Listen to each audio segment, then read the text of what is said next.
Good day, everybody. Thanks for joining Tyler Duncan Realty Partners monthly podcast on this March 29th, 2024. Happy Good Friday to all those that are celebrating throughout the world today.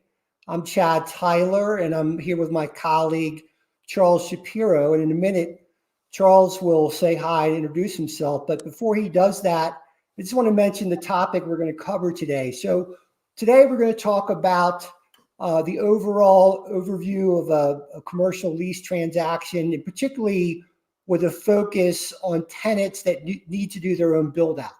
So typically, from our perspective, if we're negotiating on behalf of a tenant, we're going to try and get the landlord to deliver the space turnkey so that the tenant does not have to deal with the build out. But in some cases, that just can't be done for different reasons. So again, today we're going to talk about the tenant's perspective, in particular when they need to do their own build out. So with that, Charles, why don't you say hi? Hello, everyone. Hi, Chad. Chad, we were talking a couple of days ago about some articles that we were reading in CoStar. And so before we get into the subject matter, I want to talk about that because it was actually rather interesting. They're talking about population trends in Denver and Washington, D.C. So what we're seeing in Denver is that we're having the fastest population growth that we've seen since pre-COVID. And so you can see that it's really shot up over the last year. Now, what is even more interesting is how much of that growth actually for years and years has come from the suburbs. And that has really not changed in the past few years, as especially in this last year, most of the growth that we're seeing is really coming from Douglas County, Adams County, and a little bit in Denver County. You can see the other counties, Arapahoe County, very little, Jefferson County, very little, Broomfield, very little.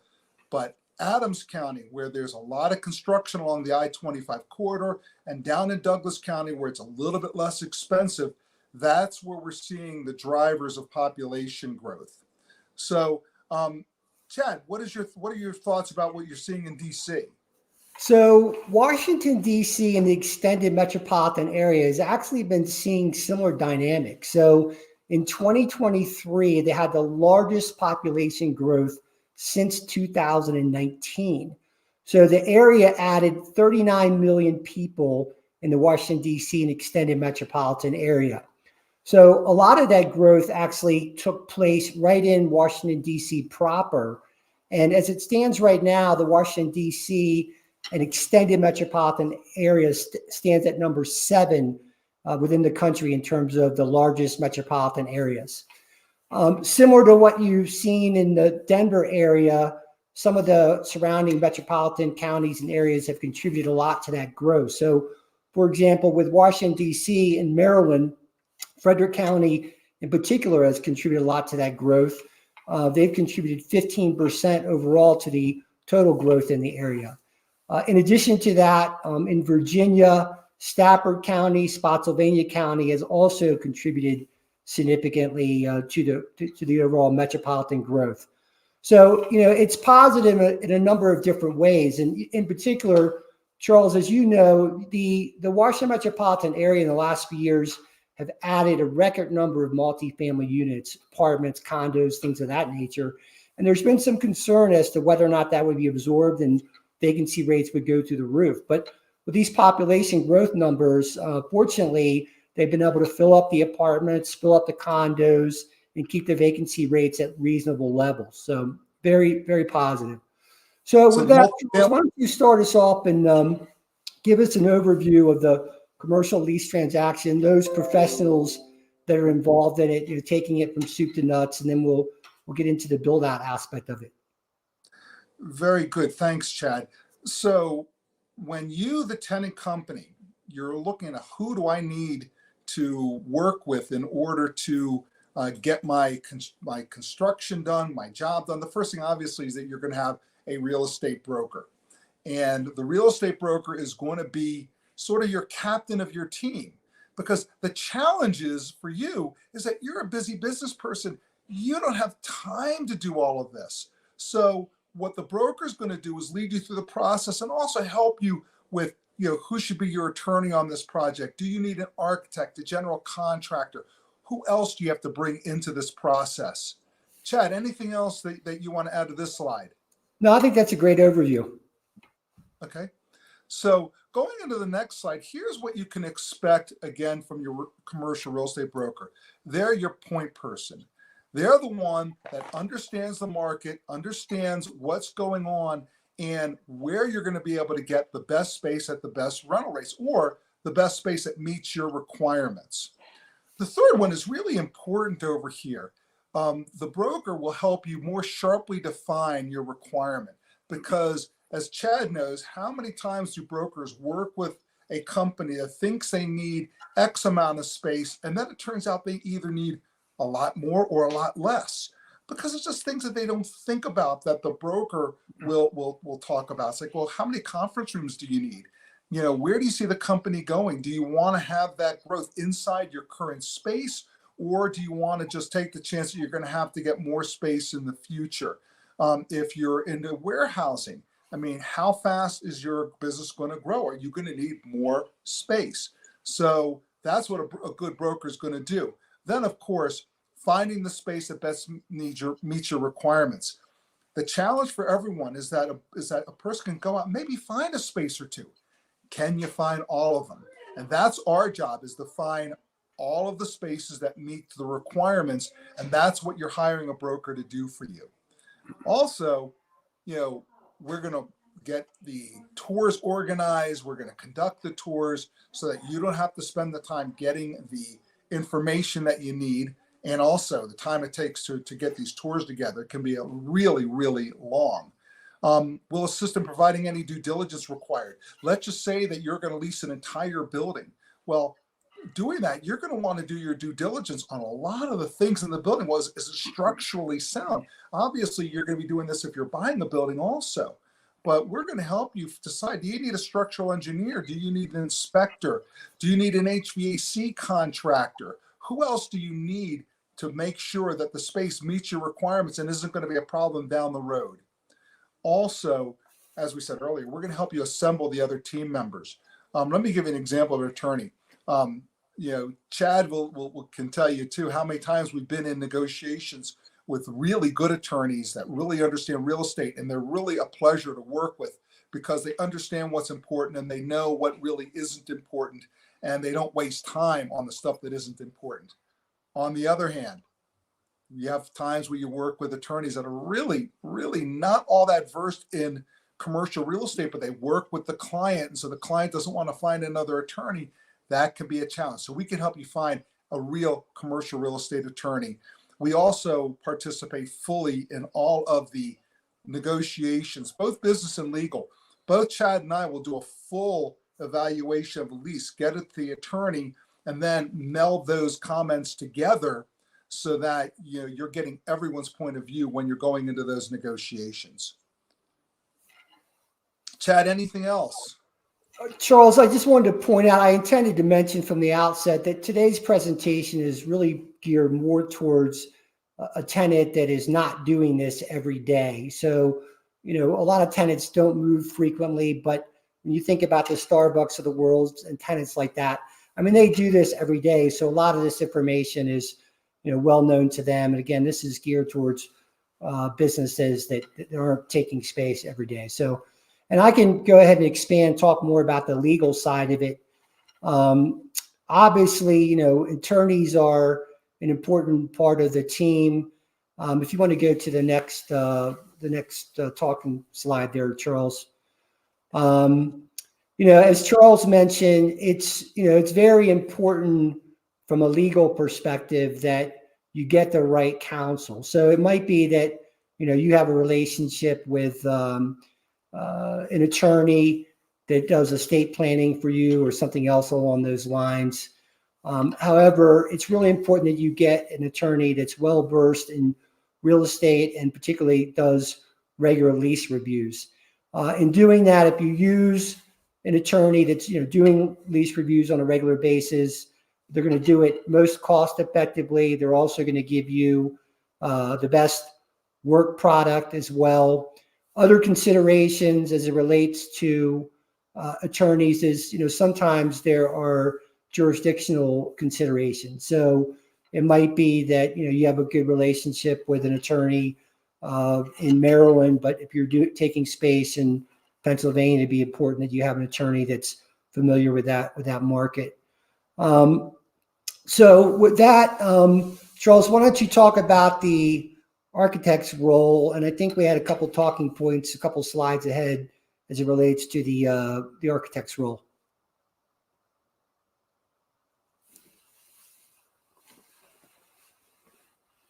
With someone that understands the laws of an area. For example, in defaults, a lot of that is the laws are very local. They can be very different in Virginia than they are from Maryland, they are from DC.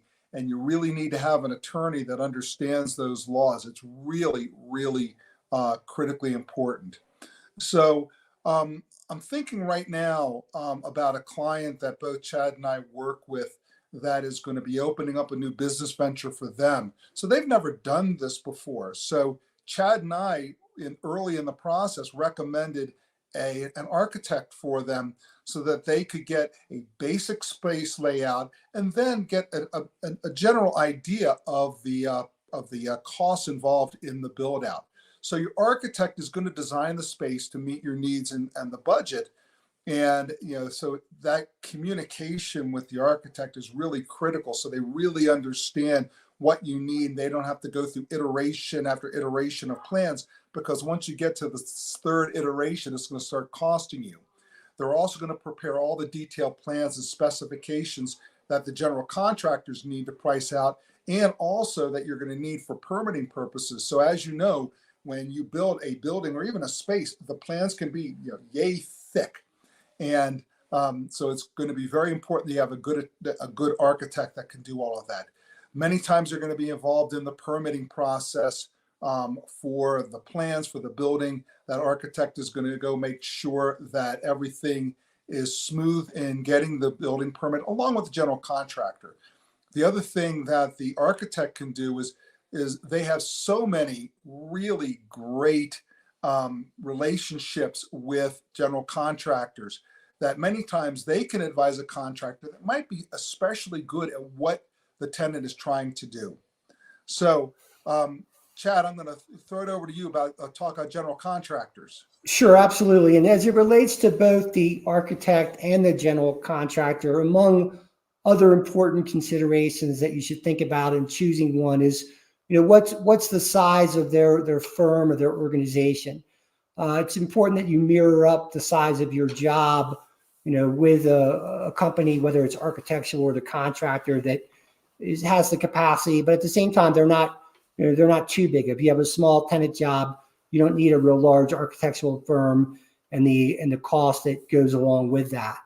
So, in terms of both choosing a general contractor as well as just their role in the process, I mean, obviously they're going to build out the space once you've chosen one and consummated a contract with them. But on the front end, some things that they can do before you've moved forward with your contractor. You've chosen a contractor, but before they get into the build out, it's important they come out and look at the space and just critically observe the condition of the space in terms of, does it have the power that you need in terms of electricity?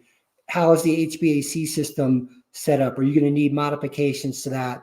The same with the plumbing side of it. And as it relates to the general contractor and the architect, in some cases, it might be that more often than not, the general contractor will actually pull the permit for the project, but sometimes the architect may do that as well. Even though, again, in terms of trying to get a contractor on board sooner than later, they can help do some value engineering and some design build type of information so that, the architect is not designing the Taj Mahal, so to speak, when you may not need that. So that's another important role that a general contractor can play. And if you have a sort of a preferred contractor, you can pull them in early to help with some design, build, and value engineering. But you can still bid the project out later just to make sure that they come in with the right price and the right number. And to the extent that a tenant doesn't have relationship with the contractor, we have many relationships, and can put you in touch with the right folks in that regard. So with that, Charles, why don't you talk about maybe some of the other folks that might need to be involved beyond the attorney, the architect, and the general contractor? Sure. We talked earlier about a structural engineer. If you are going to buy a building or you're going to lease an entire building, you may choose to hire a structural engineer to make sure that there are no problems down the road. Now, if you're going to buy the building, it's an absolute must. I wouldn't let you go through the process without having a structural engineer look at the property, because that could be a nightmare if it isn't, if the property has an issue that you didn't know about. Really, really important to have them out there to be in the process of working with the contractor every now and again, especially if you have any subsurface issues that could be a problem. How deep do you need to build the structure to go down?